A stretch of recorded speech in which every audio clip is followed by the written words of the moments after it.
Okay, good evening, everyone. I'm Mary Pat Higgins. I'm the president and CEO of the Dallas Holocaust and Human Rights Museum, and I'm so grateful that you joined us this evening for tonight's Civil Discourse Series discussion on cancel culture. I'd like to start by thanking our presenting sponsor for the Civil Discourse Series, the Meadows Foundation.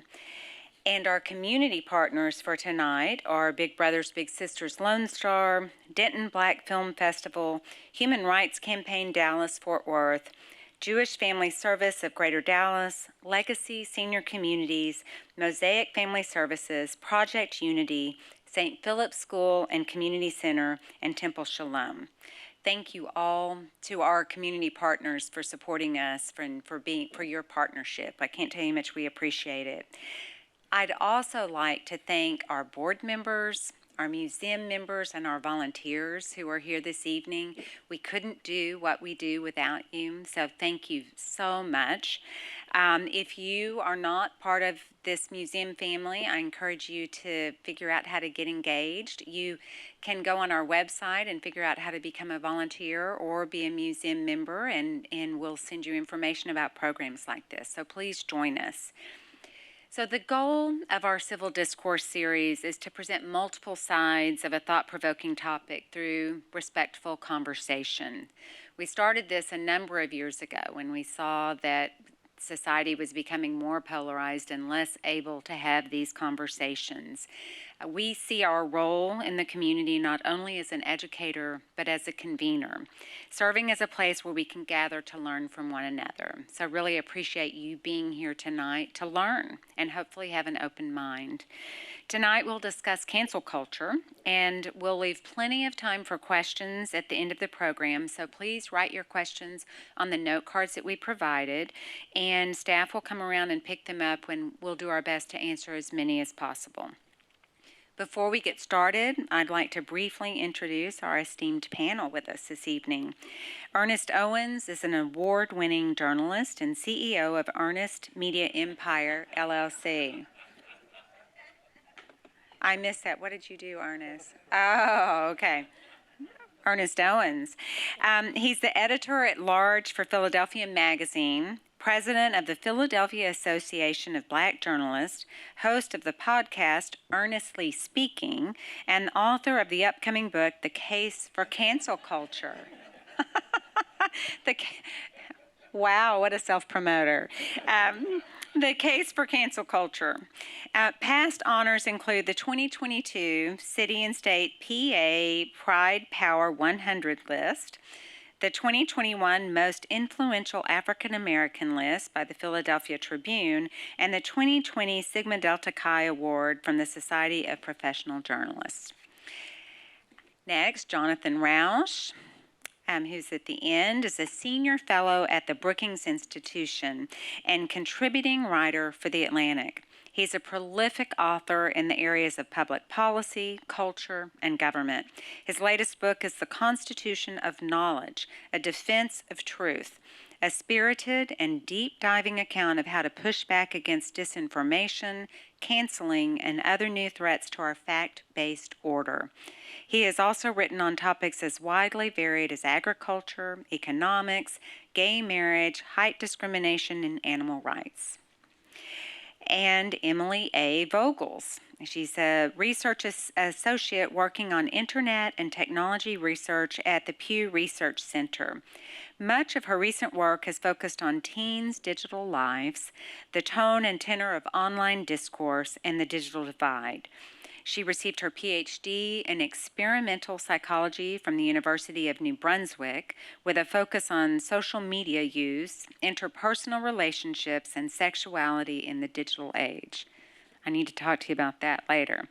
So our moderator tonight is Gilbert Bailon, Executive Director at KERA. Executive Editor at KERA. He previously served as Editor-in-Chief at the St. Louis Post-Dispatch, Executive Editor of the Dallas Morning News, and the founding editor and publisher of its Spanish-language newspaper, Al Dia, which started in 2003. The National Press Foundation awarded him with the Benjamin C. Bradley Editor of the Year in 2015 for the St. Louis Post-Dispatch's coverage of the aftermath of the police shooting of Michael Brown in Ferguson, Missouri. What an incredible panel. Thank you all so much for being with us tonight, and now I'll turn this over to you. Thank you very much.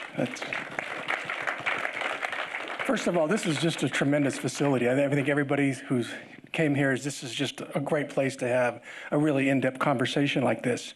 So we're going to dive in. We're going to try to keep things moving. There'll be room for questions towards about 8 o'clock or so. But first of all, panelists, how do you define cancel culture, and how does it manifest itself? This is I wouldn't say a new term, but somewhat new in our lexicon. How do you guys, and this is a big question, so let's try to be succinct, but what is cancel culture and how does it manifest itself? Ernest, you want to start? Absolutely, thank you. Thank you all for being here. I am a native Texan. I grew up in Houston, Texas, so I'm happy to be in Dallas. I went to Pecan to have some barbecue earlier today. It was great, incredible. Houston's better, but don't cancel that. So I would define cancel culture actually, in my book I talk about extensively, as an interest in people trying to abolish or end something that they feel is an existential part of their life. That would be a threat to their livelihood, for example. So it wouldn't be a bad movie unless it's like a really, really bad movie. Like I can't think of a bad movie I watched lately, but it would be something of substance. So it could be a policy, a particular ideal. It could be an individual per se that they feel like is promoting views and values that really hit at the core of their livelihood. So it wouldn't be a bad film review or they didn't like the taste of food. A good example would be like, okay, if someone said they didn't like McDonald's because the food tastes bad, that's not canceling McDonald's. But if someone says, I don't want to eat at McDonald's because I think they are exploiting their workers and that is impacting people's livelihood and I stand on those views, that would be canceling McDonald's. So I look at it more as a form of accountability that is being in place because of something that they feel like threatening their way of life. Whether you personally agree about what that thing is, it is something rooted in something more serious than something, very passive. Emily. I love that this is the starting question. So I've done a bit of research on cancel culture, which is how I'm here tonight. And what we found when we asked Americans who were familiar with the term cancel culture, what does this mean? We saw that there wasn't a clear agreement. And so when we asked Americans who were familiar with the term, what is cancel culture? We saw that 49% said accountability of some type, but some people were saying this was misplaced attempts at accountability. Some thought of it as like online attempts. Some had various different views of what that accountability looked like. And then we saw that there were others who were saying, when you talk about cancel culture, that means censorship. It means erasing our history, eliminating the ability to have free speech. And then there were other people who saw cancel culture as just mudslinging, attacking each other, trying to hurt others, as well as a variety of other definitions. So when we use the term cancel culture, while we might be thinking we're having the same conversation, someone might be taking this in a very different way and feel very differently because they're coming at it from a very different perspective. Jonathan, what's cancel culture? I like a definition that's used by Gregory Lukianoff and others at the Foundation for Individual Rights and Expression. And they put it this way. They define cancel culture as the measurable uptick since roughly 2014 of campaigns to get people fired, disinvited, deplatformed, or otherwise punished for speech that is or would be protected by the First Amendment. And there are a few important elements there. One is would be protected by the First Amendment. This is speech that that the government cannot ban. So there's a lot of categories that government can punish, like direct threats. This would be considered, things being canceled would be considered normal speech. Notice second, the term punished. We're not talking about debating ideas here. We're not saying I disagree or your terrible idea is prejudiced. You're talking about efforts to actually punish people by going after their livelihoods or silencing them. And finally, it's coercive in nature. Now, it uses social coercion primarily rather than government coercion. but it's a kind of epistemic warfare, cognitive warfare. It's an effort to dominate the political conversation using coercive means.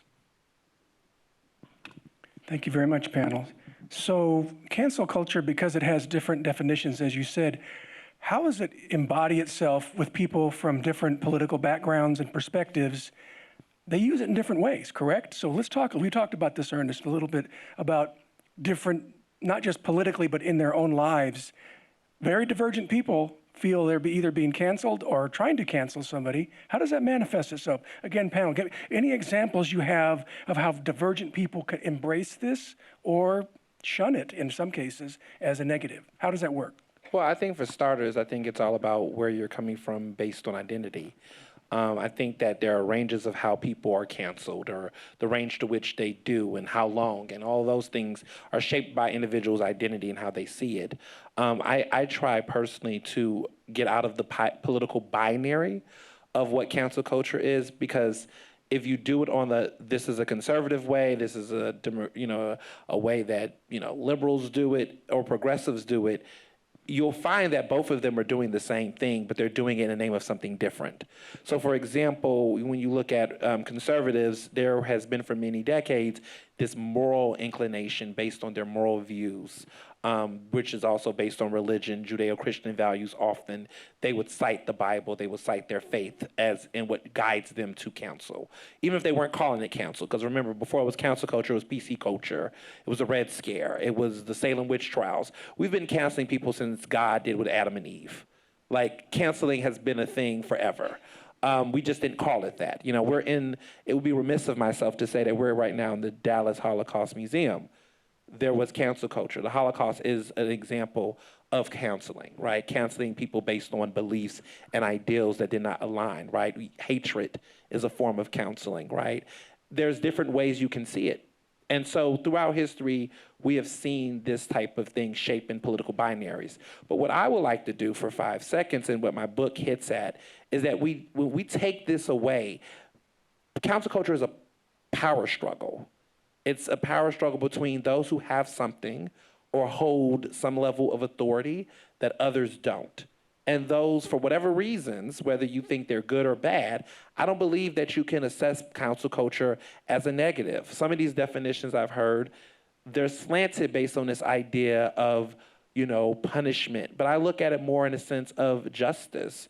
And justice is vague, right? In the sense of, what does that mean to someone else, right? When conservatives wanted to shut down the Teletubbies and ban the Teletubbies because they thought it was, promoting homosexuality, those people who were on the conservative side thought that was a victory. Like, yes, we're protecting our children from Teletubbies. And there was a group of parents and others who felt like this was homophobic and they were offended. So it's subjective, actually. I think trying to make it as this Oogie Boogie man actually ignores the ambiguity of it. So in my book and in how I feel about it, I don't see it as a good or bad.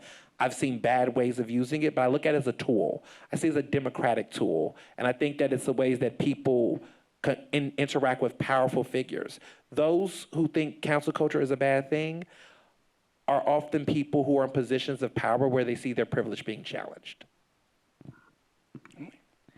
So one of the things that you said about punishment versus accountability, I think this is a dynamic that we saw play out in the research that I've done. And we saw that how people were defining cancel culture related to their political and ideological identities. So we saw that liberal Democrats were more likely to say that cancel culture means accountability, calling out racism, sexism, more of that social justice skew that you were talking about. Whereas on the other hand, we saw conservative Republicans being more likely to say this is censorship, erasing history, it's attacking traditional American values, that this is just people trying to hurt each other and tear each other down. So this is some really interesting dynamics of how this partisan divide and how they're even conceptualizing and understanding the concept. So Ernest said something that I agree with and much that I disagree with. The point on which we agree, which is important, is the context here is that efforts to use coercion to shape the information environment by isolating, intimidating, silencing, deplatforming, and penalizing those you disagree with is age-old. When Alexis de Tocqueville came to America in the 1830s, he warned that the number one threat to freedom in America was not the government, but what we today call canceling. He called it tyranny of majority opinion. And that was the ability of a dominant opinion to silence others by threatening their careers, their livelihoods, ostracizing them, and so on. So that's nothing new. The question is the use of those tactics consistent with a healthy democratic environment? Let me give you just a few numbers that suggest that this is a real phenomenon and one that we should be worried about. The percentage of Americans who say that they are fearful of expressing their true opinions on politics is in the range now of 65%, according to multiple polls. About a third of Americans across the political spectrum, this is not just conservatives, it's also liberals, about a third of Americans are saying they are afraid that if they state their true political opinions, they could lose their job or career opportunities. It's hard to compare eras, but some scholars who did found that the level of chilling in the environment today, that is people self-censoring out of fear of losing their job or something else, is 3 to 4 times as high as it was in 1954, the height of the McCarthy era. I'm gonna have fun with this. There's a couple more, and then I promise to subside, but what I want to imply is that something new and important is happening here. Liberals, moderates, and conservatives, the percentage of all of those saying that they are afraid of expressing their true opinion rose by 7 points just between 2017 and 2020, only over 3 years. So these numbers are rising. Now, where I disagree with Ernest is this is not some neutral tool that can be used for power or against power.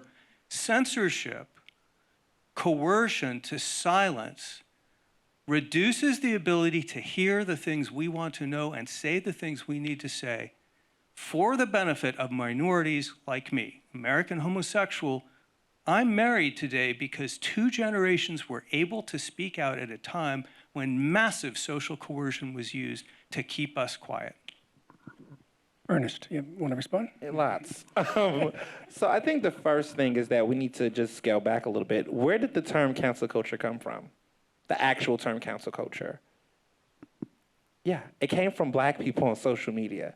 It came from a reality show in which it actually comes from New Jack City, which stars Wesley Snipes, where he makes a reference that he's going to cancel, explicit word I can't use, in a crime scene. And then from there, this word cancel then was referenced again in a scene between a couple on a reality show where he said he was going to cancel something. And it was a pop culture jargon from there that was in the vernacular of Black people on social media in terms of canceling.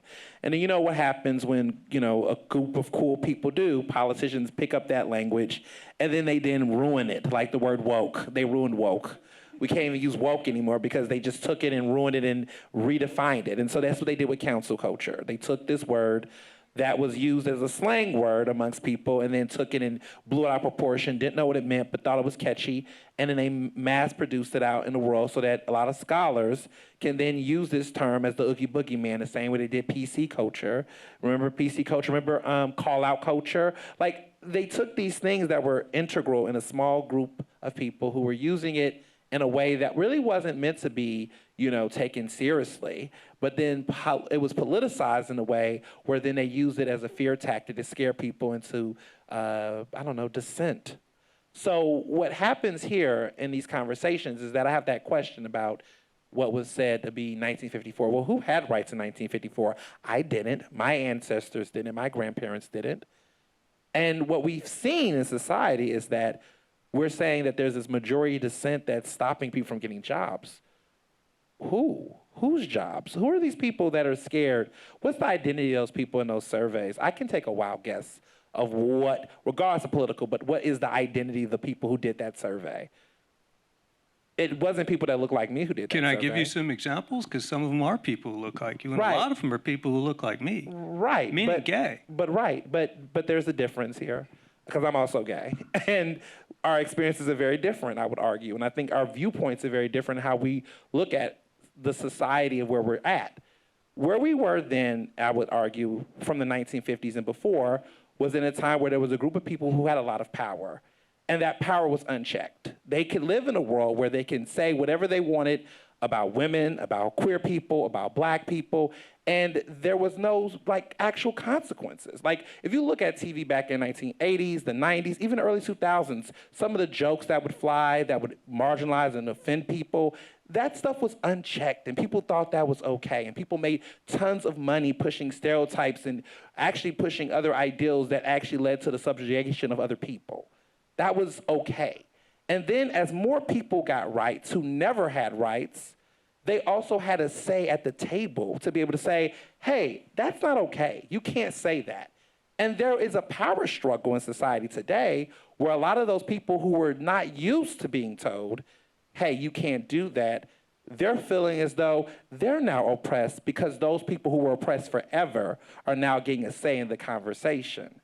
So now what we're seeing is a backlash in society where those people who've never had a chance to sit at a panel at my age, which is 30, I'll be 31 next week, to be black, to be queer, and to be able to say, hey, this is not the way it works, they're not used to that. And so I think the fear is being called out. The fear is being told, hey, you're wrong. The fear is that the way that you've lived your life for the past 40, 30, 50 years and what you was told about this country and what people look like, that you need to rethink that. Some people don't want to.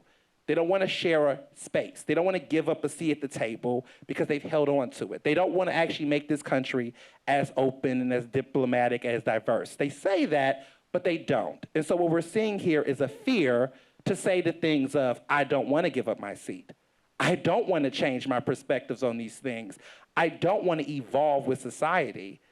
And so because of that resistance, they're now finding a new label to scare people into what that accountability and democracy looks like. So the word is council culture, when it's really accountability, when it's really people expressing different views and challenging them on those views. Because if they didn't, then we would be back in the Stone Ages. And so there's a real culture war with those people who are used to this type of privilege and new people like myself who are getting a chance to be a part of it. And we're wrestling around having the fairness and equity that we should have been promised since the beginning of the Constitution. Jonathan, anything you want to add to that? Oh, sure. I don't want to elbow out Emily, or for that matter, you. But again, there's a point of agreement here and a possibly larger area of disagreement. The point of agreement is, I think that no one up here, I'm guessing, is against criticizing bad ideas.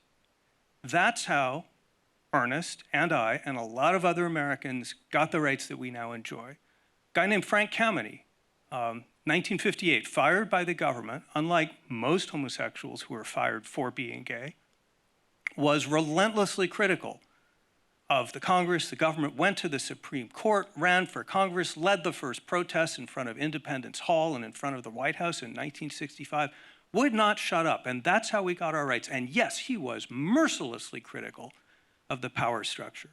Hosea Williams, one of Martin Luther King's top lieutenants, one of the organizers of the 1963 march, says in mid-1970s, on the Phil Donahue show, it is so important, he says, that the Ku Klux Klan be allowed to speak, because if you go after the Klan, you're coming after me next. John Lewis said, without freedom of speech, the civil rights movement would have been a bird without wings. Freedom of speech and thought and criticism is our tool against the powerful.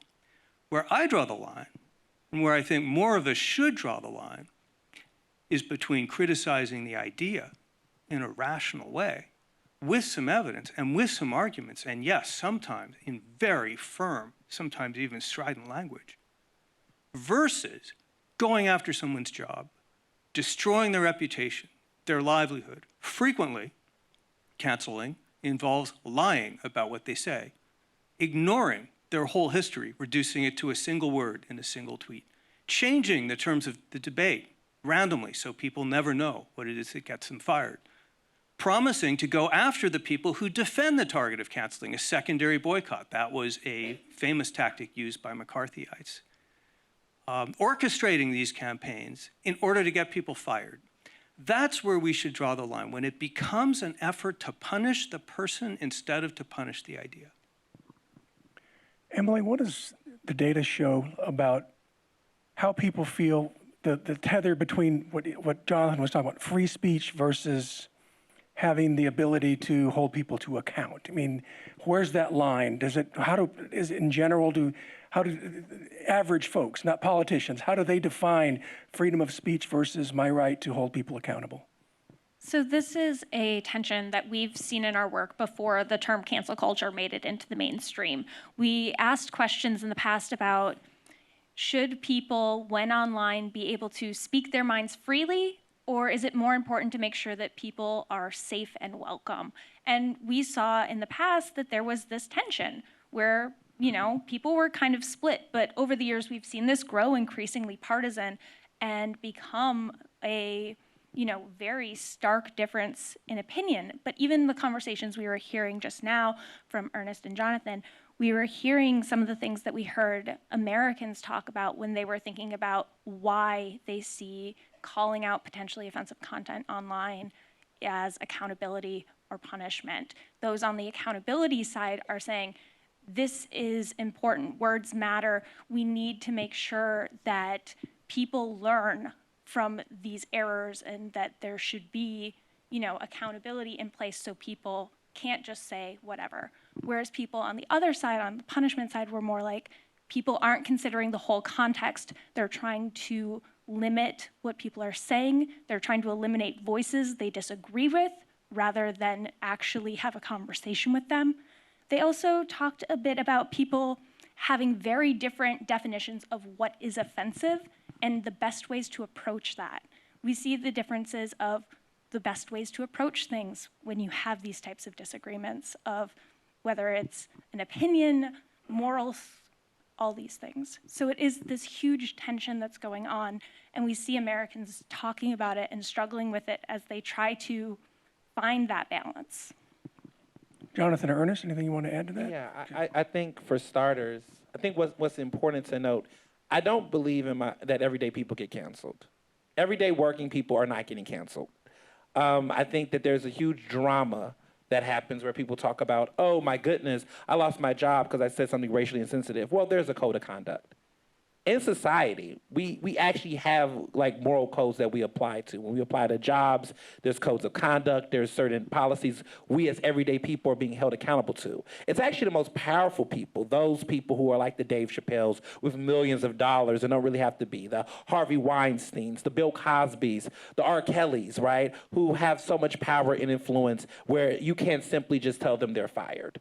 Right, you don't simply hold them to the same standard that everyone else do because their power and their reputation is broader, right? Which leads to movements to have to hold them accountable. Like the police state itself as an institution does not have the same checks and balances as somebody who's a part of a, let's say, fraternity or a social club. And so what I think we need to recognize is that those little anecdotal examples that we use that we find so personal and dear to us does not actually talk about the real broader strokes and issues that cancel culture is. If we think that someone at our job did not like what we said and we got canceled because our feelings were hurt, that's just life. We were dealing with that before the word cancel culture came out. And so I think that we have to be careful in trying to conflate just everyday interactions and pushback and now throw it in the big old wagon of what cancel culture really is and what it has been, right? And I want to also add that when we try to go back in history and redefine docile ways, when you talk about the LGBTQ rights movement, let's talk about Stonewall. Like Stonewall was not this very nice, I'm going to go on the Phil Hugh Donahue show and talk about blah, blah, blah. No, they were throwing things in bricks because police were out there beating and harassing them and terrorizing them, and they fought back. And that was cancel culture. And those people on the other side would have said, that behavior is so inappropriate. But that was what actually brought about change when you look at the LGBTQ civil rights we have today. Yes, there were those who were like, Harvey Milk, who could run for office and speak truth to power. But you have different ideas and manifestations of what accountability looks like and a range of it. And I want to be careful on us trying to put different types of gold stars on what we think is more respectable compared to what isn't.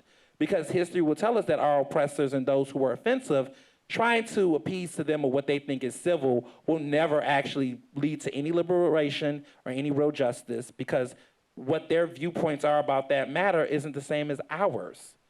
And we also have to consider what's really at stake here. Because when we say things like behavior, what kind of behavior we're talking about? Like, we're talking really, really slow about this. Like, when people are saying racial offensive things, making racial slurs, making sexist remarks, being homophobic in the workplace, sexually harassing people, they should have a consequence. There should be shame. What's wrong with having shame for doing those things? When we say things like difference of opinion, what kind of difference in opinion? Like, we need to unpack what's actually being said, because we're saying civil, we're talking very vague here, right? The levels of cancel culture that I'm witnessing and I'm covering and I'm seeing are pushing not just against ideals. You said ideals versus the individual. Well, if an individual have racist ideals, that makes them a racist.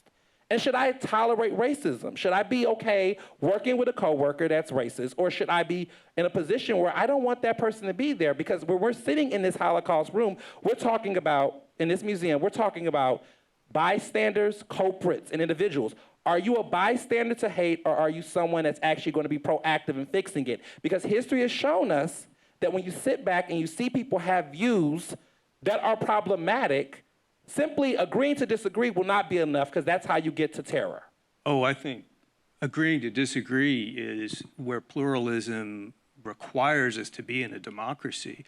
I'd like a little more clarity on what you're talking about, Ernest. Are you saying that you and your like-minded friends should be in a position, would you support firing people who disagree with you?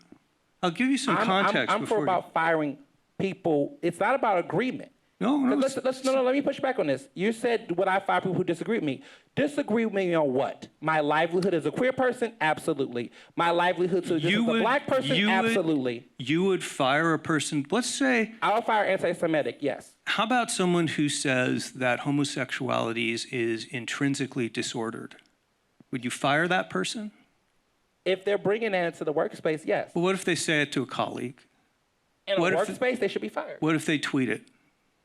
If they're tweeting it and they're expressing that view out loud, I think there should be consequences. Whether or not fired, hold on, let's be clear. Fired or not fired, I think there should be some level of consequence or some repercussion. I think for it to be unchecked is the problem. I think the problem is that we go through so many extremes, right? Where we're like, accountability does not have to always be fired, right? Accountability doesn't always mean all of things, but there should be a consequence. And I think agree on that, but let's see if we can agree on at least some boundaries of how far we can go in terms of accountability. Is firing okay? Demanding, targeting an individual and saying this person should lose their job because of something they said. Now, the language that I just used, that homosexuality is intrinsically disordered, that is the current teaching of the Catholic Church. Millions and millions of Americans believe that, and Pope Francis believes that. Are we really going to put ourselves in a position where we're saying that our fellow Americans should be fired for believing that? I'm gay. I won't do that. I want to have a conversation with that person without that threat hanging over their head. I will hold them accountable, but that accountability will take the form of vigorously correcting them, saying you're wrong, and here's why. I think there's so many problems. I think you should check your privilege on this concept. For starters, when we're talking about targeting an individual, you don't think that that person's ideals is targeting myself as a gay person? You don't think that the person, let's reshift the targeting, right? You're saying the person who is offensive, the person in this situation who could be marginalized by this homophobia, you're saying that they're targeting them, which is a power shift in dynamic. Wouldn't the argument be that that person who lives in a society where most people in this society is actually straight and have those rights and those views? Like, let's be clear, gay people don't have rights in all 50 states, including this state that I'm currently in. That's why I live in Pennsylvania right now, in Philly. I can actually be okay in Philadelphia. In parts of Texas, it's not the same, right? And even parts of Pennsylvania. But you're treating this as if, because I feel some type of way about that person as the marginalized, that it's actually my responsibility to educate them and to do this other emotional labor to actually have to. Of course it is. No, it's not. Actually, it's not. It's not my responsibility as a marginalized person oppressed to try to educate my oppressor and try to be gentle and respectable to them about the very things and harms they're committing as if we think that they can't do that work on their own. Are we assuming that, because you could be implying that they're also dumb, right? That they can't do the research themselves and read themselves, the same way that I, as a marginalized person, has to do the work to navigate living in a homophobic society and living right? I'm saying that we all, especially minorities, especially the marginalized, but all Americans have a duty to educate each other. And we do that through criticism and reasoned debate, not... But you're saying the onus is on people who are marginalized to do that labor for those people who are in the oppressive situation. Is the onus on minorities, or is it on them? The onus is on all of us as Americans, and especially on minorities, because we have the position in life. We are the people at the cutting edge of moral progress. Minorities are the first people to be oppressed, the first people to see injustice. Historically, it is the African Americans, the blacks, the gays, now the transgenders, who are seeing the faults in society that need to be corrected. And it is both our burden and our privilege to advocate for those moral causes, and that requires education. That's conceding to white supremacy. That's conceding to oppression. The responsibility... It's fighting oppression. It's fighting oppression. No, you cannot. No. The powers that be.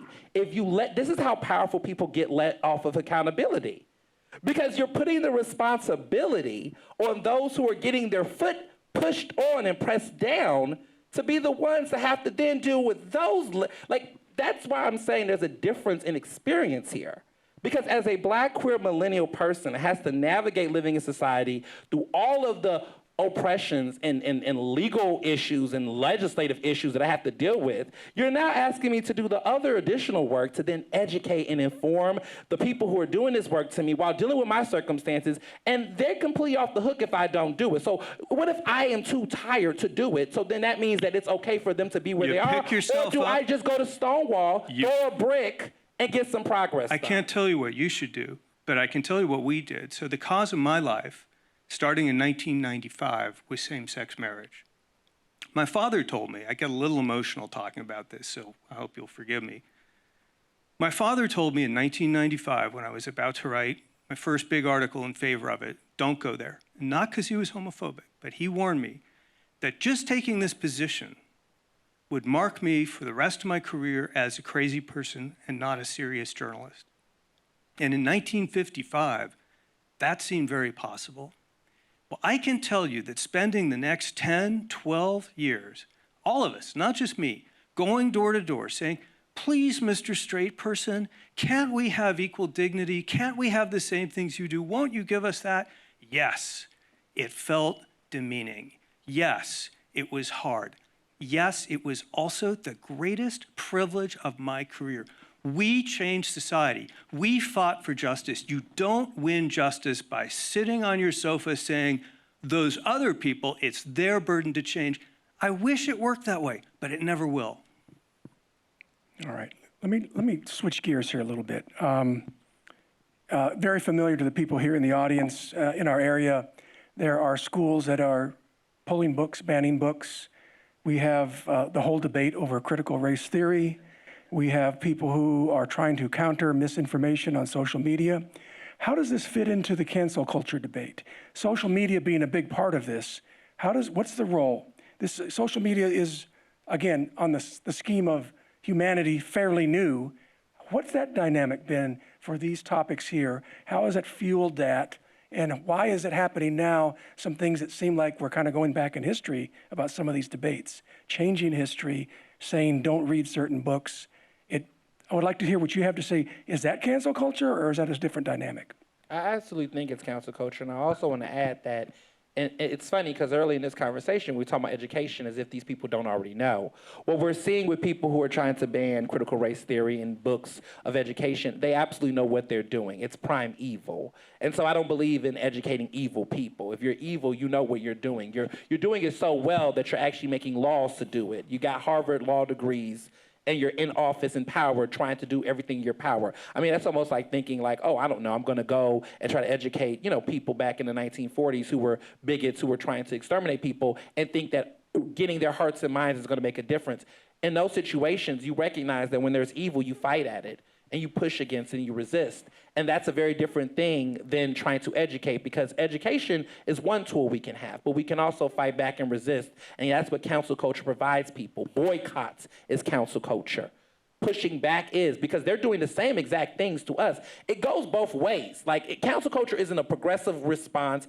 It's also a progressive and conservative response. It's also an evil response. Everybody counsels. There's no politicalness to the tool itself. It is an action that we all can be able to use, and whether we choose to be docile with it and not use it, we're missing out, because the reality is that right now, when we see people ban those books, they're making a deliberate choice to say that Black lives do not matter, that women's issues do not matter, that people of color, that LGBTQ issues do not matter, and they're deliberately taking those books away because they're trying to stop the education. So to your point, what happens when those bigots do not want to actually allow us to educate them? When they take the books out the library, when they stop civic dialogue, then what do we do then? Because clearly the books that we're supposed to use in the library are not there. Those forums and these platforms that they don't want to have are not there. So then what do? You do seek other ways of retribution to respond to those actions, because in reality, if you don't, and you just sit back and think that educating them is the only way to do it without thinking of, hey, this person needs to not be in office. So when I say take people out their office, look at the people that are elected in these positions. We should target those people in office who are stopping our rights, and we should make sure that they are fired. And we should actually organize people, because that's what millennials are doing. We're not just sitting on a couch somewhere. We're actually the ones in these streets. We're mobilizing. I see stories in Texas around people trying to work to get Beto elected.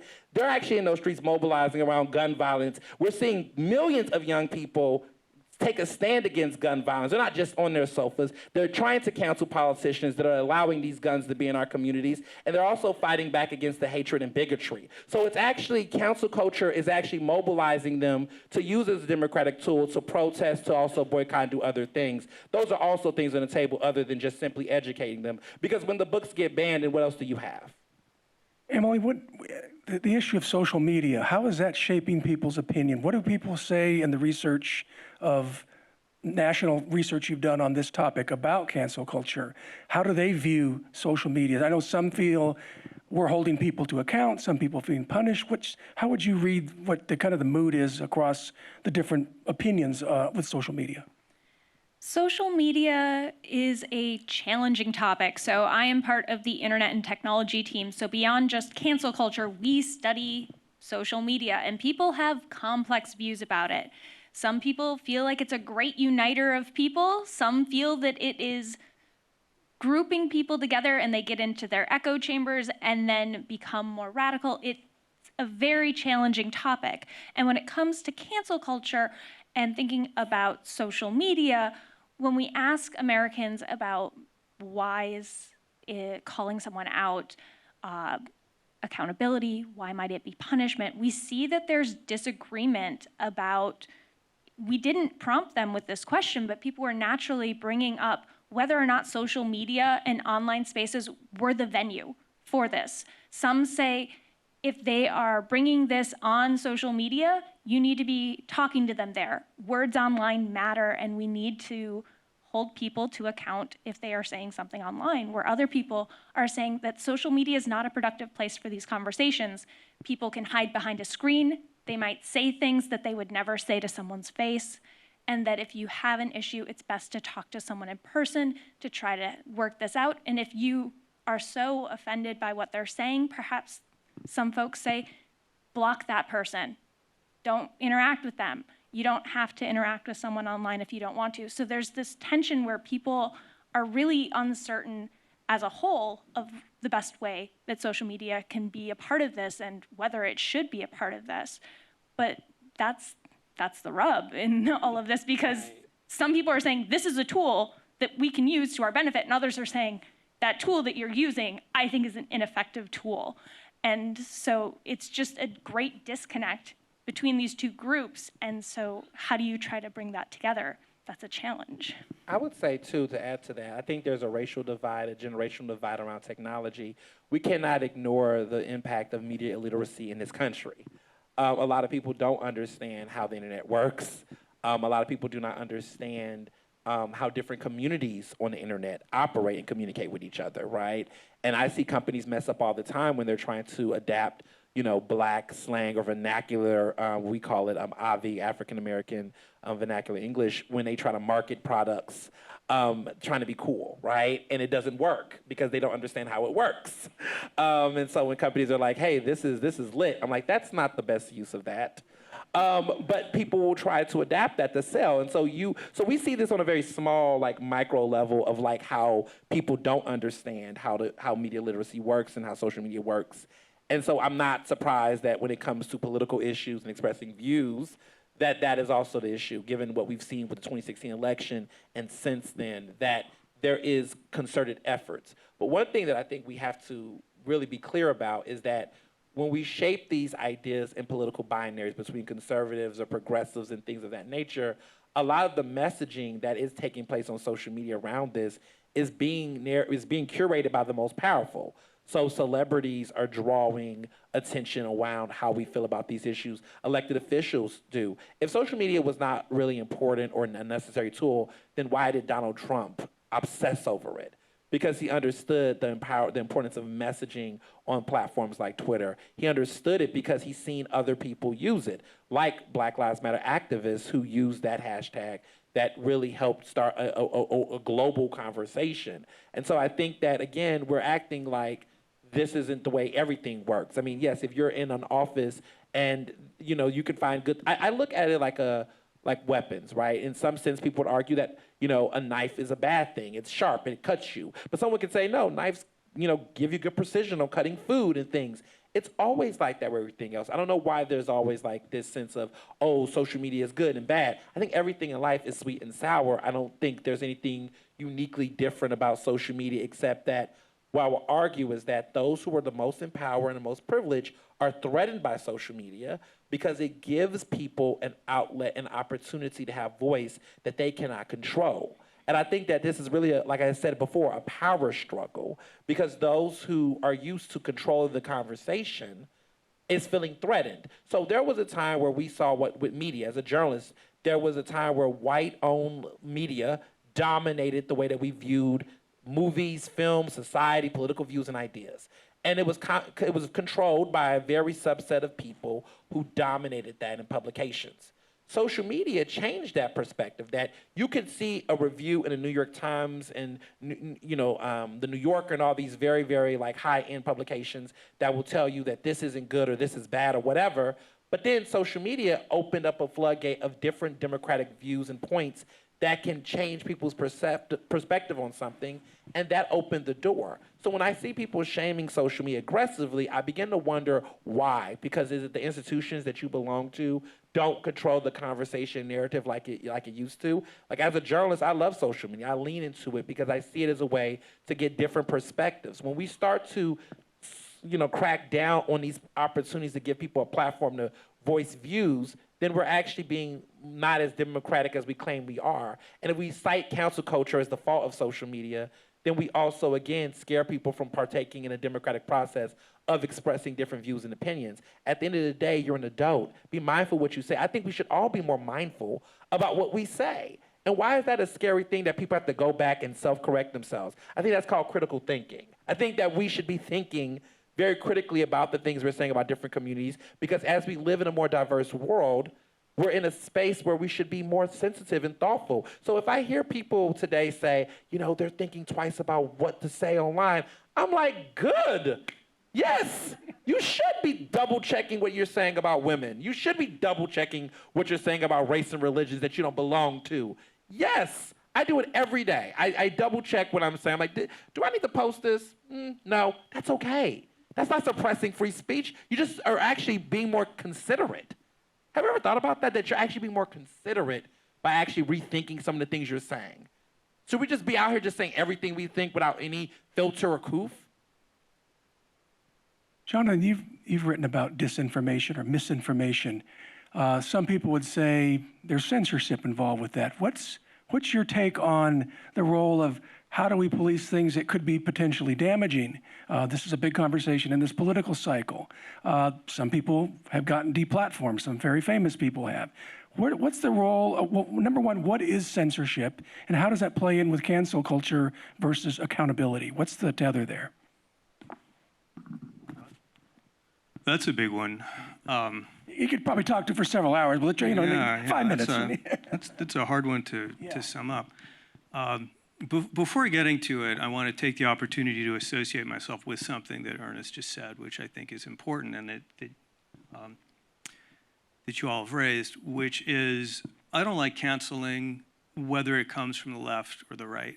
I like free speech, I like robust criticism, but remember, canceling is about using coercion to silence, deplatform, and punish people. People, not ideas. You're not going after the bad idea, you're going after the individual. So we see this on the left with online mobs and the right's reaction to that. From their point of view, now I'm not endorsing this, but from their point of view, Ernest has it exactly backwards. The left, and in fact the far left, holds the commanding heights of the culture, the newsrooms, places like New York Times and NPR, the employers, certainly the universities.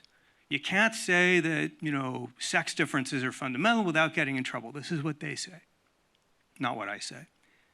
So from their point of view, what are they going to do? Well, it turns out they have disproportionate power in a lot of state legislatures. In fact, I could name one that's, in this state. And what do they use? They use the power of law to censor instead of using the power of social coercion, but they're trying to do the same thing, which is use coercion to silence and intimidate and win politically by stifling the arguments that we need to have to be a free and well-informed nation. So what to do about social media and all of that and disinformation, it is a huge and very difficult question. I do not like a world in which big platforms engage in a lot of deplatforming and censorship, but I do think that they need better ways to at least disamplify posts that have been proven to be false. It doesn't mean you get them off the platform, but it may mean it's lower in the rankings. I think there should be more transparency in the algorithms. Something called pre-bunking turns out to work pretty well. We're just learning about this. Pre-bunking is when you kind of inoculate people by preparing them for a disinformation campaign. The best example of that in modern history, a textbook example, experts say, which will be studied for years to come, is the Biden administration's pre-bunking of the propaganda that Putin was launching around Ukraine. He told the public, he actually declassified stuff, and they said, here's what you can expect. You're going to see some actors dressed up as Ukrainians attacking Russians. That actually deterred Putin from doing some of those attacks. So there's talk now about cognitive inoculation. There's all kinds of ideas circulating about how to get a handle on this. But disinformation, very different from canceling. It's aimed at what Steve Bannon called flooding the zone with shit, putting out so much bad information at such high volumes, people can't even tell what's true and what's false, who to believe, whether there's a difference. It is a really difficult problem. Emily, is there anything in research for, we've been talking a lot about politics, but there's also a lot of other information. COVID, for example, there was a lot of misinformation, whether it was deliberate or just people who believe certain things, that can have an effect on people's life. How do people interpret that? Not just from a political lens, but information that can affect their lives. Do they feel that, whether through social media or their political representatives, that they are being affected by this, and should we do something about it? I think that if people want to see the research on this, so I am on the Internet and Tech team at Pew Research Center. The media and journalism team has done great work looking into the news sources people turn to, the misinformation that they might encounter, and they will be able to provide you with way better explanations online that I would be able to recall tonight. But this is definitely something that is a struggle and is definitely something that, people, if they have a regular news source, that is something that they see as trustworthy. And people might diversify their news sources, but that doesn't necessarily mean they equally trust all of them. And if people are interested in this topic, I'll plug that the journalism team just released an alternative social media report. and looked into that topic and people who receive news from those platforms. So check it out. They have way better information than I will on that. What's interesting to me is that the reason why we have so much investment in disinformation is because we let a lot of actors who did disinformation go unchecked. We didn't censor them. We did not stop Trump sooner enough. We did not take his platform away, which now leads to Biden having the information and the concept around what to do in the Ukrainian war because of what we saw happen in the United States for several years. A lot of the reason why we're doing a lot of repair work we're doing now is because we've let a lot of people who should have been censored go uncensored. And I think that that's the hypocrisy, is that we're talking in two different ways. We're saying, oh, no. We, the disinformation and these things, that we should let people have free speech and express. But when we talk about that free speech, it's a lot of times when you're letting people, active bad faith actors, right, bigots and homophobes and folks that are determined with political agendas to spread misinformation, be able to just freely roam around and say what they want, then that's how we get the other problems that we have. And so this idea around this false equivalency of trying to treat those who are pushing against racism, bigotry, and these issues on the same front of those people who are just simply saying what they want. Let's be clear about what they're saying. They're saying misinformation, they're spreading hate and bigotry. Those should not be equivocated. We should not be treating those things as if it's a free speech. We can't be putting on the banner of free speech. And I think that that's the problem of why we keep going in circles in society with some of the issues that we have, is because we should be stopping these very known bad faith actors in their tracks. And we should also recognize that the person that's trying to stop, and again, you have your own definition of cancel culture. That's not my definition I ascribe to. So when you're talking about coercion, these things, I feel like that is weaponizing and victim blaming those people who are actually on the margins trying to fight against this. And I think that while that is your definition and you're entitled to it, it's not the definition I subscribe to cancel culture, because I don't believe that it is this one way or other. I think that in simple terms, it's a group of individuals who are feeling on either side of whatever their political beliefs are, they are pushing against it. And I think in society, that fight is healthy and may the best person win. And I think that trying to shame those people who are going for what they believe to be their right is oftentimes being put on the marginalized of those people who we know are actually innocent in those situations, and we're actually acting like the legitimate threats and the evil that they're facing is not as serious or as crucial, or we're acting that there's only softer, more docile ways to address them than actually going full combat. And that means, whether that means going after divestment, whether that means calling for them to basically be seriously punished or being exiled. I think that is a safe to humanity and protecting those people. And I think when we ignore that and we treat this like an equivalent, we're acting like those people who are racist or bad are good faith actors, and they're not. And they shouldn't be able to be given a platform to be able to be in the same space and breathe the same air I'm breathing if their breath is actually going towards killing me. Jonathan? Well, ladies and gentlemen, I think we reached a point of rock bottom disagreement, and we can sort of, we're in a position now to kind of stipulate where that lies. And those of you in the room will just need to figure out where your own values lie. But I think I just heard my esteemed colleague over here say that what this country needs is a lot more censorship, and he's going to do it. That's not what I said. This is a world with a lot of disagreement. We can't just assume that because someone says something that we think is obnoxious or vile or racist or homophobic that they're evil. And we especially should not assume what censorious people always assume, which is, I am going to be in charge. In fact, in America, most of the time, it will not be marginalized minorities who will be in charge of deciding what can be said. It's going to be people like Donald Trump, right? We know this again and again from the history of oppression of people like me and people like you. We must not give these people the tools to silence others.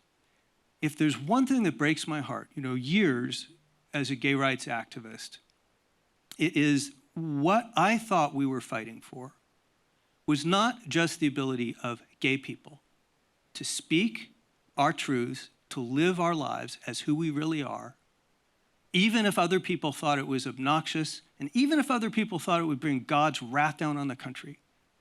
we weren't fighting for that just for ourselves. We were fighting for that freedom for all Americans, gay and straight and black and white and male and female and trans and cis and everyone else. And it breaks my heart to hear people say in the name of minority rights that they're going to favor versions of censorship that are going to empower some groups of Americans to punish, fire people who disagree with them. I'm sorry, I have to clarify something, because clearly the point's not being made.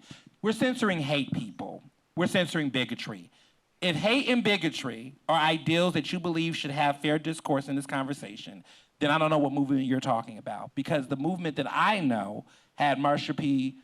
and other people, right, Sylvia Rivera and others, who were not okay. Like Mark Siegel from Philadelphia, right, that were calling for people to boycott TV shows that pushed homophobic views.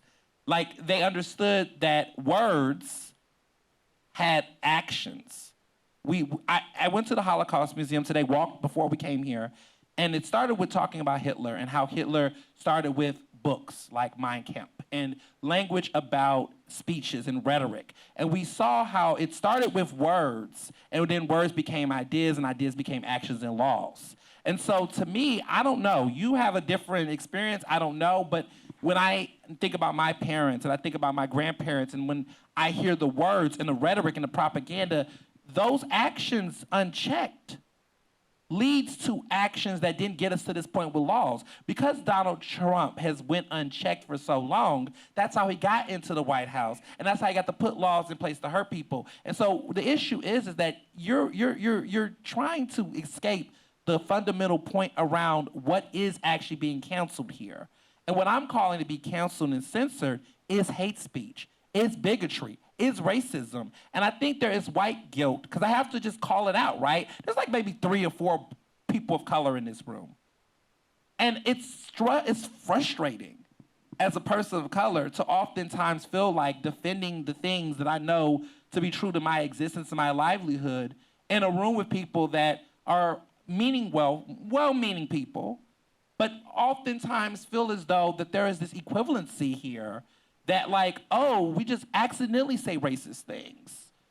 We just accidentally say homophobic things. We just accidentally do these things. We just accidentally grow people, and, that's just a little pat on the back. But that's not really how it works. That's not how it works. I don't know accidental rapists or accidental racists. I don't know accidental mistakes. I don't know how people make mistakes on doing harmful things that subjugate groups of people. I don't know what that looks like. I don't know what that looks like. I don't know what accidental anti-Semitics look like. I don't know what that looks like. And so to me, calling for the end of those things should be the virtues we have. When we put up signs that say no hate, what does that mean to you? Does that mean, asterisk mark, you can sit here, it's okay to have those hateful views around me. It's okay, because somehow that idea is not going to lead to something else. History has shown us that words and views and ideas leads to actions and laws and puts us in those positions.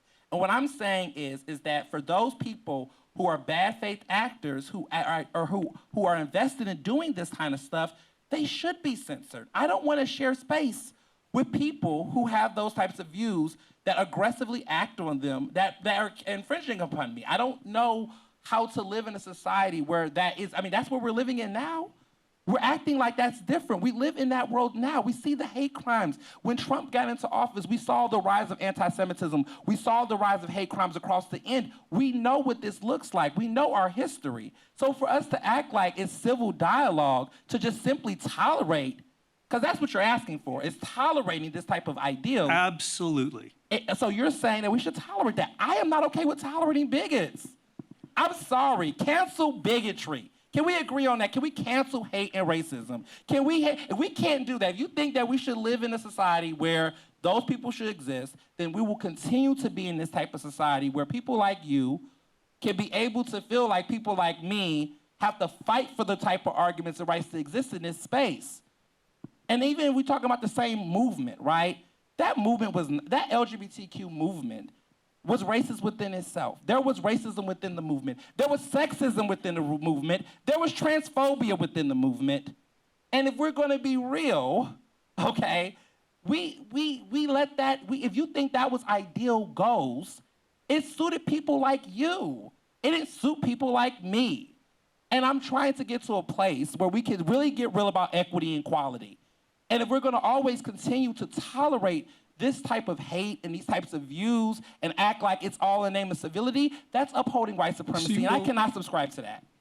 This would all be a lot easier if all Americans agreed on what constitutes hate and bigotry. But as I mentioned, Catholics, if they're observant, believe something that you and many other people believe is hate speech.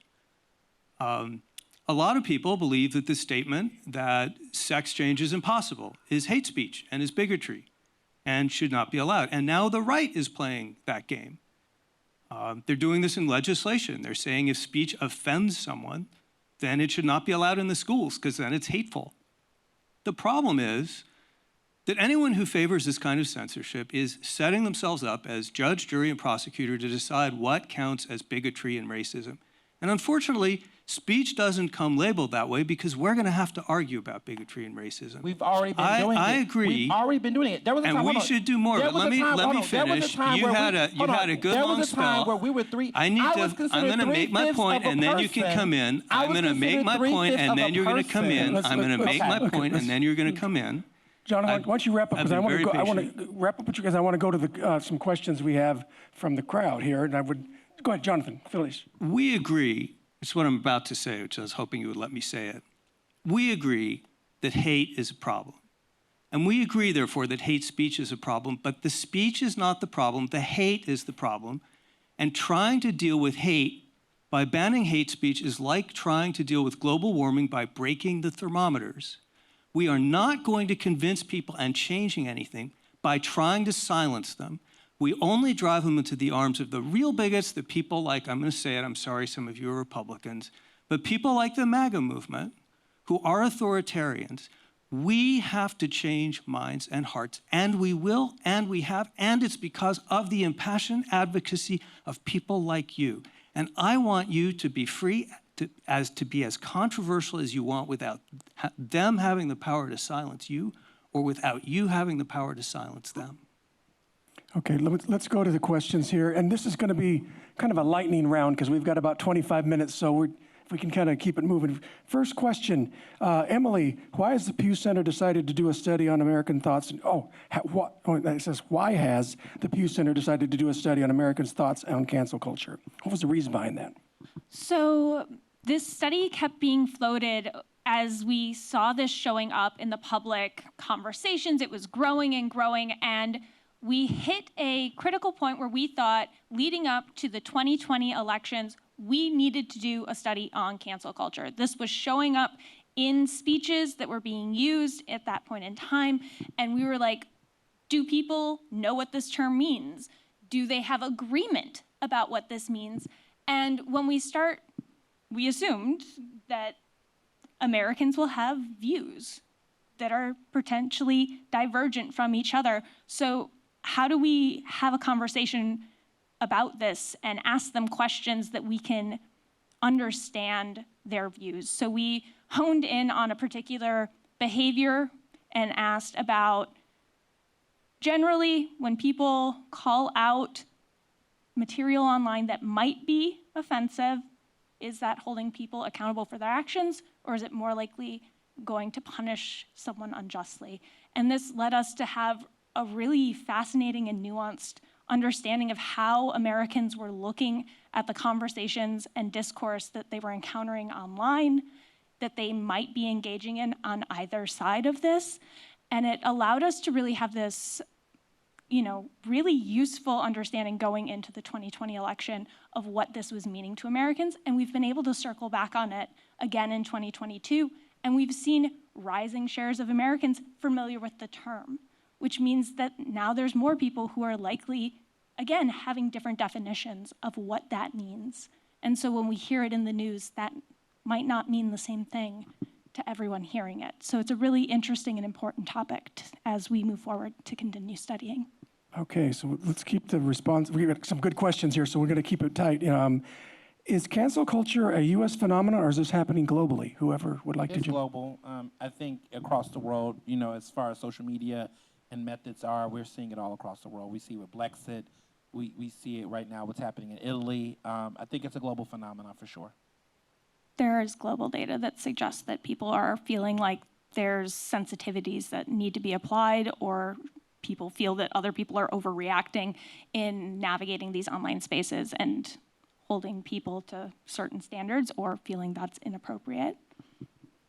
Cancel culture is not a new phenomenon. It's just gone through different names through time. What do you think the future of cancel culture looks like? Jonathan, you have any ideas about that? I think the point is right, and it's a point that I think we all agreed on today. The phenomenon is not new, it's ancient. We're humans, so we're inclined to try to punish people rather than ideas. It's just how we're wired. I think the future means that if we want to defend a culture of intellectual freedom, free speech and free thought, that means defending not just the legal aspects like the First Amendment of the Constitution, but it also means something much more difficult, which is defending the spirit of the First Amendment, which means tolerating those we disagree with, even when we're certain that they're wrong. And we will always have to fight for that. My children's generation, their children, and their children will have to get up every morning and fight for this all over again. And you know what? That's okay. Ernest is right to be sitting here holding me to account, making the case for free speech, and I'm going to do it. I would also add, too, is that it's more free people. The more free people are, the more this is going to evolve, because there was a time where there were people that were considered 3/5 of a person, people that looked like me. And, you know, there were women who were not allowed to get credit cards and other things that couldn't even vote. And so the more rights that people are given, the more nuanced the conversation will be, because they will add a different level of ideals to the conversation that wasn't considered or factored before. So I think that's why we're seeing this conversation around censorship and cancel culture evolve, because there were a group of people that were allowed to actually have any rights to free speech for many years, and were not given the same access to express their views. And the more we see society continue to brown and diversify, the more we're seeing people come to the table with different arguments that weren't before. Next question. How can we create a more inclusive space that welcomes a diversity of opinions, especially ones that toe the middle line? By not tolerating bigotry and hatred, by not treating them as equally yoked with those who are trying to fight for their rights and inclusion. You can't have a anti-Semite in a room with someone who is, you know, Jewish and think that it's going to be civil. You can't have a room with someone who's a white supremacist in a room with people of color and think that everyone's just going to be able to share those views without harm being done. So I'm more invested in harm reduction. If you're going to talk about DEI and diversity, equity, inclusion, you cannot have those conversations without harm reduction. Speaking of the middle, there's a question that says, Emily, are you seeing any data on people trying to create a middle voice?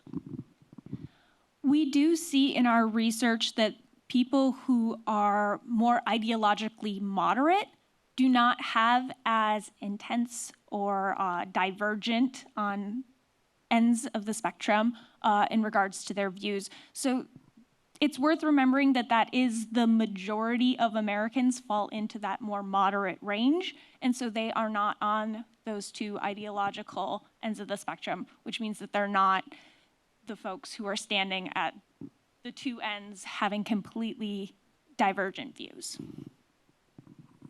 Is it possible to define success in a campaign to cancel a public figure or hold them accountable for past actions? If so, does canceling work? Absolutely. R. Kelly is in jail thanks to people canceling and muting him. Hashtag mute R. Kelly, hashtag all of the documentaries and work that was done.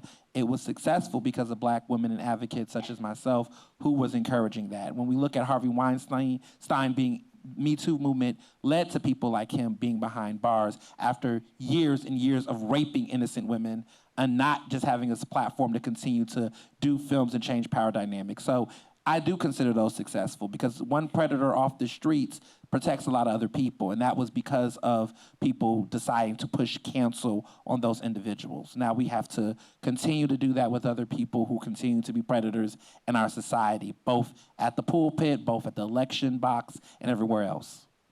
Jonathan, we're talking about the middle. Where does that fit in this? Because obviously there's extreme polarization, but there's others who are not necessarily leaning one way or the other. Where do they fit in this discussion, and what is their view about cancel culture? Well, for their view, ask Emily. Where they fit in is that there are a lot of people of goodwill out there who are still trying to make up their mind on some morally complex issues that involve things like race and gender and sexuality. And those are the people that I try to speak to. And I try to do that in a rational way. And if they say something that I think is offensive or wrong, and it can be pretty offensive or wrong, I try to react by saying, well, let me give you an alternative point of view. And I think that's how you reach those people. And I think that is how we did reach them in, for example, the same-sex marriage movement, by appealing to those forgotten people in the middle. People they may have some bad ideas. They may be ignorant in some ways. They may be traveling in circles that I wish they wouldn't travel on. But we've made incredible progress in this country for minorities and for everyone, frankly. And we did that because we have freedom of speech and freedom of thought. When there are influencers online that can heavily impact Americans' thoughts and actions, does that increase or limit public discourse? I mean, we've seen it with Trump. I think that there's, again, it goes on the spectrum. You have bad faith actors who yield and abuse their power in ways to then get people in that way. But then you also have people who will use it for good because there needs to be courage. There's a lot of people who are not in positions that feel like they can be able to speak out. And so when you look at celebrities who did Me Too and shared their stories, if you look at the conversation around pro-choice, there was a lot of powerful, wealthy women who came out and said that they had a safe abortion and spoke out and shared their stories. A lot of other people can't do that, right? And so when those people use it for good, when they use it in good faith, I think that's when you can see progress. I don't see these things as being bad. I see them on the spectrum. People can abuse a tool and use it for the wrong ways, and you can see people use it as a mode of good. So I think while you can talk about the Trumps, you could talk about the Me Too movement, you could talk about Black Lives Matter, you could talk about a lot of other causes that actually went towards real societal change. Do you think Elon Musk's purchase of Twitter will affect discourse on that platform? Anybody? No. Absolutely. I think a rich white billionaire like him who has a history of racism and also allegations of sexual harassment in his previous companies, I think that will definitely shift and change the way that company operates. And even their employees will tell you that they're scared of what can happen. I don't think he's eventually going to actually own Twitter. I think it's just what happens with people with power that can dangle their money like a toy. I don't think he's going to actually do it, but the fact that he was close to doing it tells you everything you need to know about why these conversations about free speech and checking the powerful and the bigots like Elon Musk, why that needs to happen, because people like him, when not checked or censored, can then own platforms that can cause even worse harm. Okay, here's a local question. Here we go. Going back to banning books, Keller ISD, as a suburban district here that the people here are familiar with, has banned the Bible as well. How does that complicate the binary viewpoint we're seeing? Say that again?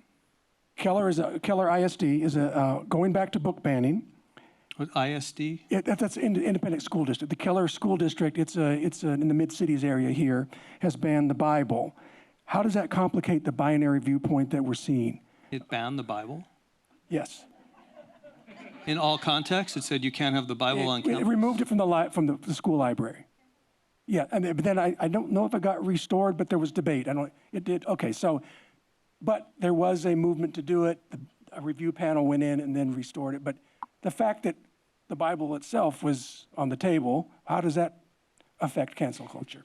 Well, this is the problem we've been talking about implicitly and then toward the end explicitly all evening. When you have censorship or canceling, then you put some political authority or someone with power. It could be cultural power, not political power. In a position to decide what counts as hate or bigotry or craziness or debauchery.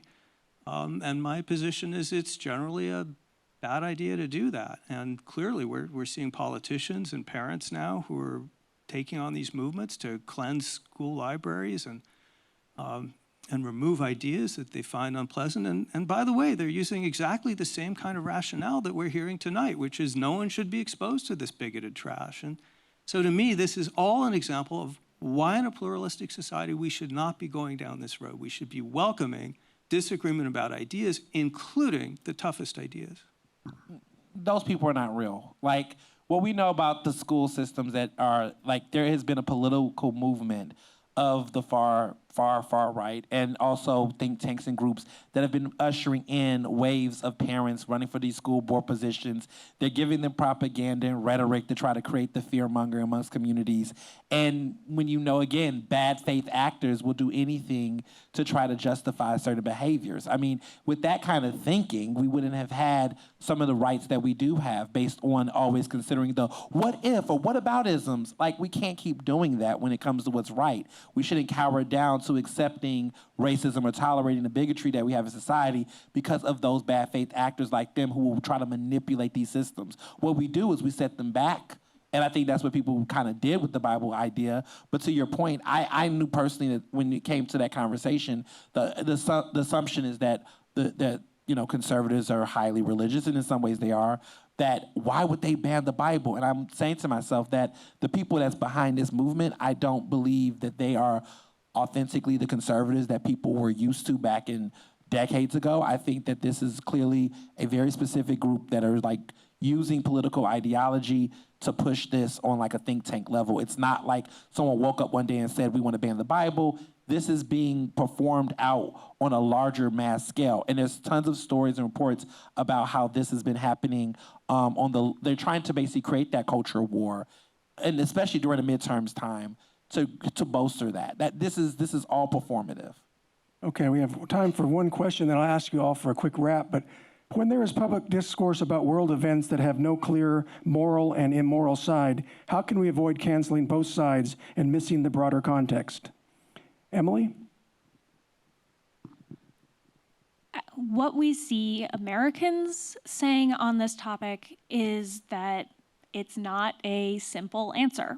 Some folks are going to say, we need to educate, that's holding people accountable, we need to say something because silence is acceptance.